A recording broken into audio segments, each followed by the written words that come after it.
হর হর মহাদেব। মহাশিবরাত্রির অনেক অনেক শুভেচ্ছা এবং ভালোবাসা রইল তোমাদের সবার জন্য। তো আমরা কিন্তু অনেকেই চলে এসেছি পুণ্য স্নান করার জন্য। আমি প্রায় কি বলবো, আমরা 10 থেকে 15টা ফ্যামিলি আমরা এসেছি এখানে। সবাই মিলে এক জায়গায় কোনো জায়গায় যাওয়ার মজাটাই কিন্তু আলাদা। প্রথমে সবাই প্ল্যানিং করেছিলাম আমরা একটু যাব পিঠাপুরম, যেটা জাগ্রত শিব মন্দির হচ্ছে, কিন্তু ওখানে শুনলাম সারা রাত দিয়েও যারা লাইনে দাঁড়িয়ে আছে তারাও নাকি ঠিকমতো পুণ্য স্নান করতে পারেনি। তাই সবাই প্ল্যানিং করলো যে ওখানে যাওয়া যাবে না, যেহেতু আমরা সবাই ফ্যামিলি নিয়ে বাচ্চা কাচ্চা নিয়ে আছি, তাই ওখানে যাবো না, চলো আমরা এখানে যাই। তো এখানে যখন দাদাকে ফোন করে, এটা হচ্ছে মন্দিরের এক্সিট গেটটা। তো এই মন্দিরের পাশে আমাদের একটা দাদাদের বাড়ি আছে। দাদাকে যখন ফোন করা হলো, বললো যে হ্যাঁ অনেকটা খালি আছে, তাহলে তোমরা চলে আসো এখানে। তাই সেই প্ল্যানিং মতো আমরা কিন্তু সবাই চলে এসেছি। আমি একমাত্র বাঙালি ফ্যামিলি, আর যারা ছিল প্রায় 15টার মতো ফ্যামিলি ছিল, সবাই কিন্তু এখানকার স্থানীয় সাউথ ইন্ডিয়ার, হচ্ছে তেলুগু লোক হচ্ছে এরা।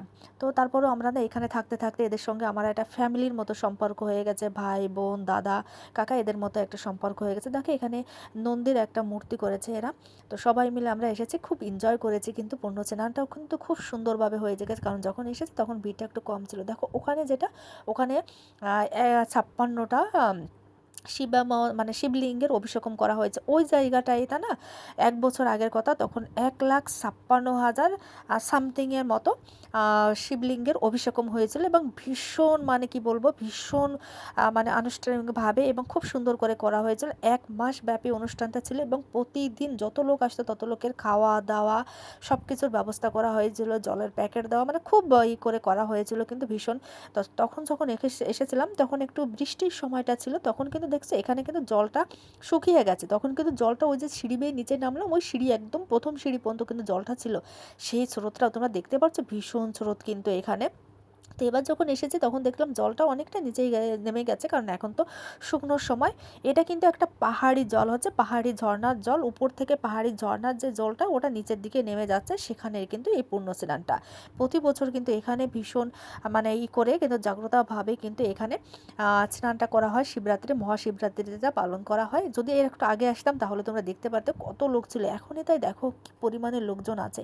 তো আমার মেয়ে আর আমার বর কিন্তু দুজনেই নেমে চলে গেছে নিচে, আর আমি উপরে দাঁড়িয়ে আছি, কি করবো না তাই ভাবছি। আর এদিকে ভাবছি তাহলে দাঁড়িয়ে যখন আছে তখন ভিডিওটা একটু করে নাই, কারণ নিচে নেমে গেলে তার ভিডিওটা করতে পারবো না, তাই একটু ভিডিওটা করে নিয়ে তারপর নামবো। আর এদিকে আমার তো জানো আমি তো জলকে প্রচণ্ড ভয় পাই, আমি এজন্য নামতেই পারছিলাম না। আর তারপরেও সাহস করে, যেহেতু স্নান করতে এসেছি পুণ্য স্নান করতেই হবে, সাহস করে তারপরে একটু নেমে পড়েছিলাম। আর এদিকে দেখো আমরা কিন্তু নেমে তারপর চান করে চলে এসেছি। অনেকটা সময় ছিলাম কিন্তু ওখানে নিচে নেমে। জলটা কিন্তু প্রচণ্ড ঠান্ডা, কারণ এটা তো ঝর্ণার জল, এমনিতেই খুব ঠান্ডা হয়। এত গরমের ভেতর দিয়েও কিন্তু খুব ঠান্ডা লাগছিল। তারপর কিন্তু অনেকটা সময় চান করে এসেছি। আমি তো শীতেতে ঠকঠক করে কাঁপছিলাম, আর আমার মেয়ে বলে কি ড্যাডি আমি আরেকটু সময় করবো, এই করে করে অন্তত আধা ঘন্টার মতো আমরা চান করেছি। এবং লাস্ট পরে মেয়ে আবার বলছে ড্যাডি আমাকে অন্য আরেকদিন নিয়ে আসবে তুমি এখানে চান করতে। তো ওটা বলছে ঠিক আছে নিয়ে আসবো। তো আমরা চান করে ওখানে না চেঞ্জিং রুম ছিল, কিন্তু এত ভিড় চেঞ্জ করতে আর পারলাম না। বলছে আমরা যারা যারা এসেছিলাম সবাই বলছে চেঞ্জ করতে গেলে অনেক দেরি হয়ে যাবে, পুজো দিতে পারবো না, লেট হয়ে যাবে অনেক, বাচ্চা কাচ্চার খিদেও লেগে গেছে। তো চলো আগে আমরা পুজোটা সেরে না, এখানে এখানে যে শিবলিঙ্গটা ছিল সেখানে আগে আমরা পুজোটা সেরে নিচ্ছি সবাই মিলে। এখানে নারকেল কলা দিয়ে পুজোটা আমরা সবাই সেরে নিচ্ছি। তারপর যাব হচ্ছে মন্দিরের, কিন্তু মন্দিরের ভেতরের যে ভিডিওটা সেটা আমি তোমাদের সঙ্গে শেয়ার মানে করতে পারবো না, মতলব ওখানে আর ভিডিও করতে দেয়নি। ওখানে ভিতরে গেলে ওখানে কি জানি না, ওখানে রেস্ট্রিকশন হচ্ছে, ওখানে কোনো ভিডিও করা যাবে না, ফোন অ্যালাউ ছিল না। এই জন্য ভেতরে যখন মন্দিরের ভেতরে গিয়েছিলাম তখন কোনো ভিডিওই আমি আর করতে পারিনি। তো বাইরের যে ভিডিওটা ছিল সেটাই আমি তোমাদের সঙ্গে শেয়ার করছি। তো এখানের পুজোটা আমরা কিন্তু সবাই মিলে যার যার মতো করে সেরে নিব। আর ভেতরের পুজোটা তো পন্তুলো, মতলব আমাদের ভাষাতে বলা হয় পুরোহিত মশাই আর কি করে দিবে ভেতরে গেলে যে মানে পুজোটা ওটা।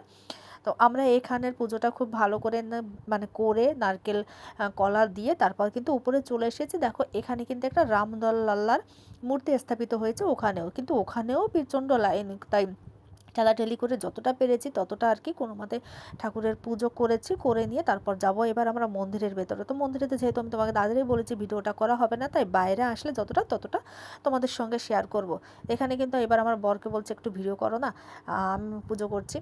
তো ও ভিডিওটা করে দিচ্ছিল, আর তারপর ও পুজোটা করে নিল। আমরা তিনজনেই একসঙ্গে পুজো করলাম, এবং আমার ছাদে এসেছিলো যারা সবাই। তা মন্দিরের গিয়ে আমরা ঠাকুরের দর্শন করে শিবের দর্শন করে তারপর আমরা বেরিয়ে এসেছি। বেরিয়ে এসে এবার আমরা বাড়ির দিকে যাচ্ছি। এখন যে একটু মানে তাড়াতাড়ি করে এসেছি, যেহেতু ভিজে গায়ে এখনও আছে, যে হর হর মহাদেব মহাশিবরাত্রি।